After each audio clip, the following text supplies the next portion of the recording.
विलुप्त जाति बीजापुर छत्तीसगढ़ मध्य प्रदेश राज्य बनने के बाद छत्तीसगढ़ राज्य में एक ऐसा समुदाय है जो आदिवासी समुदाय होने के बावजूद अनुसूचित जाति में शामिल नहीं हुआ। आज तक आरक्षण का कोई लाभ इस समुदाय को प्राप्त नहीं हो रहा। विगत 23 सालों में तेलंगा समाज अपनी जाति को अनुसूचित जाति में शामिल करने के लिए सरकार से आग्रह कर रहे हैं। आदिवासी संस्कृति से ओतप्रोत इस समुदाय की अपनी पहचान और संस्कृति को बचाने और राज्य में अपने दर्जे को बचाने के लिए इस समुदाय ने एक बड़े मंच पर लगभग 8,000 की जनसंख्या में शामिल होकर इस योजना का हिस्सा बने और विलुप्त जाति को राज्य में अपनी उपस्थिति दर्ज करने का प्रयास किया जा रहा है। चाहे शादी हो या देवी देवताओं की पूजा या आदिवासी खान पान, सब कुछ ये जाति के लोगों का मेल खाता है। आदिवासियों की संस्कृति से इस उद्देश्य से समाज के युवा, बुजुर्ग व बच्चे अपनी संस्कृति को बचाने एवं एक पहचान दिलाने के लिए एक मंच के माध्यम से राज्य सरकार को बताना चाह रहे हैं। और समाज प्रमुख आदि नारायण का कहना है कि संस्कृति बरसों पुरानी है, लेकिन आज तक इस पर किसी ने भी ध्यान नहीं दिया। जबकि मध्य प्रदेश विभाजित होने के बाद से अब तक जितने भी परिवार हैं, सभी लोगों के घर और लाचार नजर आ रहे हैं, क्योंकि अभी तक इनको आरक्षण का किसी भी प्रकार का कोई लाभ नहीं मिला है, जिसके कारण ये लोग असहाय हैं। अधिकतर देखें तो इनके वर्ग में ज़्यादा से ज़्यादा कर्मचारी निचले तबके के हैं। केवल 5वां कर्मचारी एवं शासकीय सेवा में प्रदान कर पा रहे हैं, उस पर भी महिला है। 0.5% केवल शासकीय कार्यों में कार्य कर पा रहे हैं। बीजापुर जिला के ग्राम कोतापाल में है, जहाँ पे सर्व आदिवासी सम्मेलन का आयोजित था, जिसमें युवा बुजुर्ग महिला सभी को यह दर्शाना चाह रहे थे कि आदिवासी समाज के जितने भी देवी देवता कुल देवी होते हैं, उनके पूजा पाठ एवं रीति रिवाजों का उल्लेख कराते हुए उनको समझाना चाह रहे हैं। इसके साथ आप देख सकते हैं कि बीजापुर ज़िले में चिकटराज, बद्रुक पुजारी, अन्य देवी देवताओं का मेला किया जाता है, जिसके सहारे हमें ये पता चलता है कि हमारे पूर्वज किस प्रकार से पूजा पाठ करते थे, किस प्रकार से रीति रिवाज चलाते थे, उन सारे चीज़ों को यहाँ पे दर्शाया गया है। आप देख सकते हैं कि किस प्रकार से है यहाँ पे चित्रों के माध्यम से हमें दिखाया जा रहा है। और इसी प्रकार से और अन्य भी है, जैसे कि खाद, उर्वरक और ऑर्गेनिक कंदमूल अस्त्र द्वारा बनाए गए कई इसको अभी दिखाने जा रहे हैं। आदिवासी द्वारा खासकर इन सारे चीज़ों का अभी हमारे बीच में गांव के एक मुखिया है, उनसे हम जानकारी लेंगे। आपका नाम बताएंगे और पूरा पता? हाँ, मैं मुमीर लिंगा चेरपाल से हूँ और मैं अभी बताना जा रहा हूँ हमारे गांव के जो तेलंगा समाज के लोग जो यूज करते हैं उसके बारे में मैं बता रहा हूँ। ये हमारे गांव के लोग यूज करते हैं। ये हमारे गांव के लोगों का, शहरी लोगों का अटैची है, ये गांव वालों का अटैची है, बांस का बना होता है। उसमें इन लोग अपना पैसा कौड़ी सब सुरक्षित रखने के लिए, चूहा वगैरह से बचाने के लिए इसमें रखते हैं। ये अपना मोआ वगैरह बीनने के लिए, धान निकालने के लिए ये टोकनी है। ये नापने के लिए सोली पैली है। ये मछली पकड़ने के लिए ये झारी है। ये सुम रस्सी जो खटिया बना के इसको गाथ के खटिया बना के इसमें सोते हैं लोग। और ये साग सब्जी है। और ये अपना लोमड़ी पकड़ने का, खरगोश पकड़ने का जाली है। ये सूपा है। और ये मछली पकड़ने के लिए जाली है। ये भी मछली पकड़ने वाला जाली है। ये भी मछली पकड़ने वाला जाली है। ये खाना बनाने के लिए कोंडी है। वो सब्जी बनाने के लिए वो पर्रा है। ये मछली पकड़ने वाला है। इस टाइप का हमारे समाज के लोग यूज करते हैं। और ये कंदमूल है।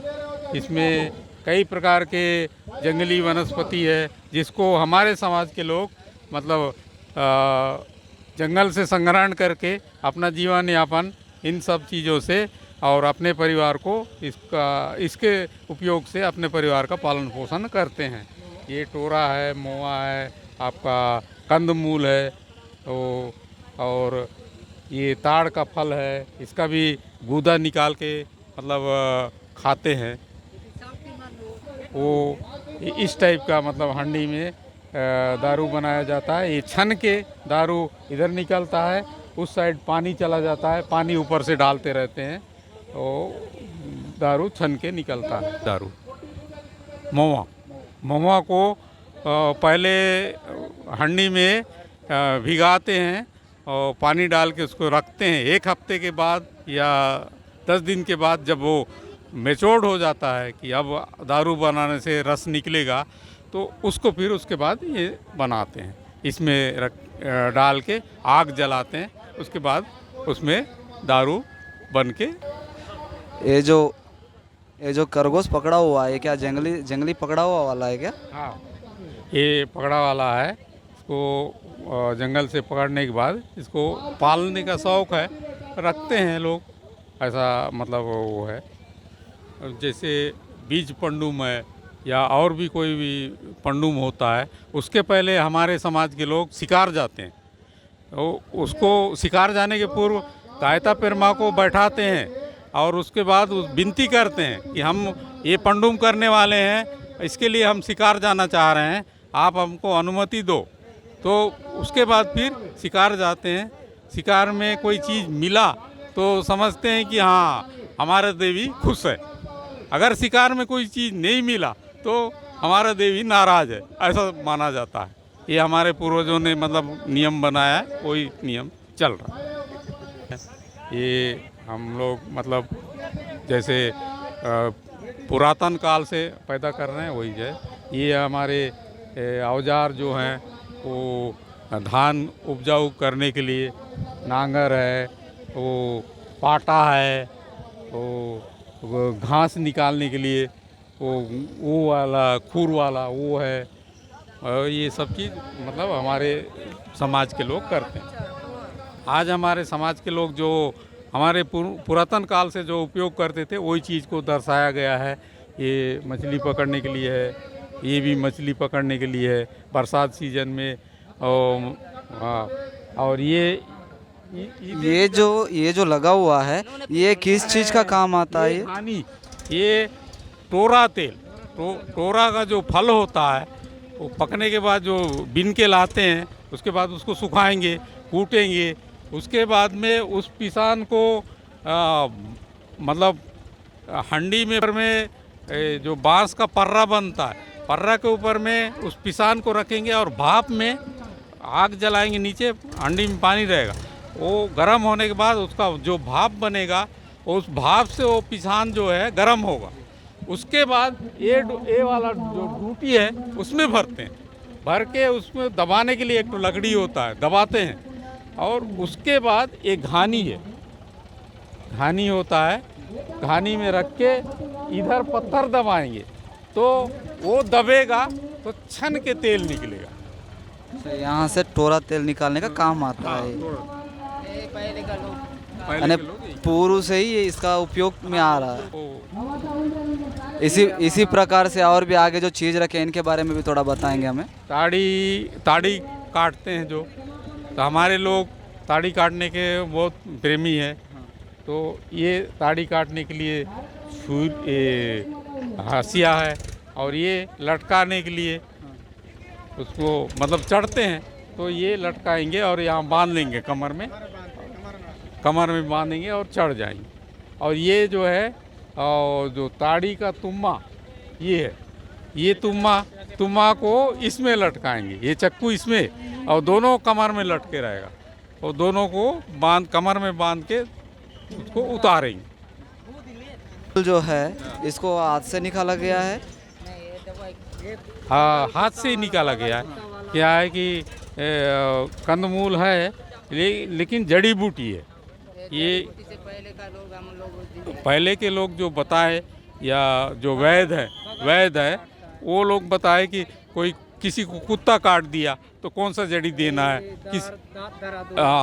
दांत दर्द हुआ तो कौन सा दवा, पेट दर्द हुआ तो कौन सा दवा देना, कौन सा जड़ी देना है, बुखार हुआ तो कौन सा जड़ी देना है, हमारे पूर्वज जो बताए उसके हिसाब से ये जड़ी बूटी आप थोड़ा हमें बता पाएंगे कि इसमें कौन सा दवाई किस चीज़ के लिए काम आएगा, किस बीमारी के लिए काम आएगा, थोड़ा पहचान दे पाएंगे? हाँ बिल्कुल बता रहे हैं।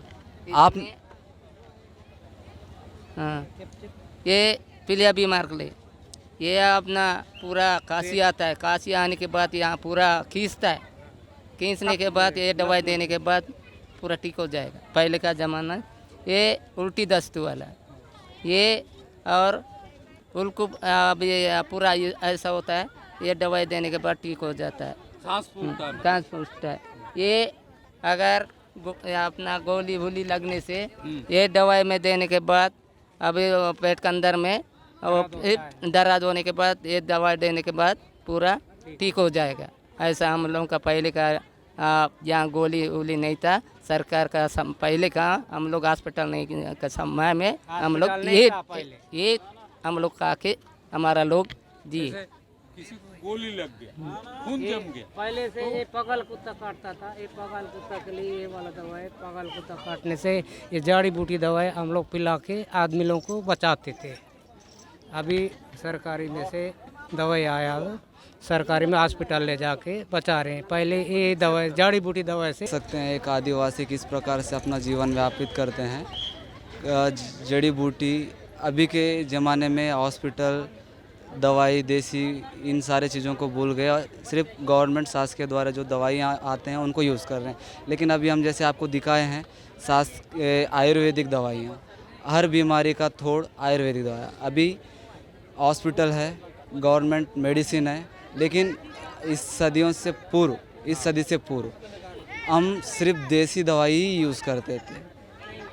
हर बीमारी का दवाई सिर्फ देसी द्वारा ही किया जाता है, कंदमूल द्वारा।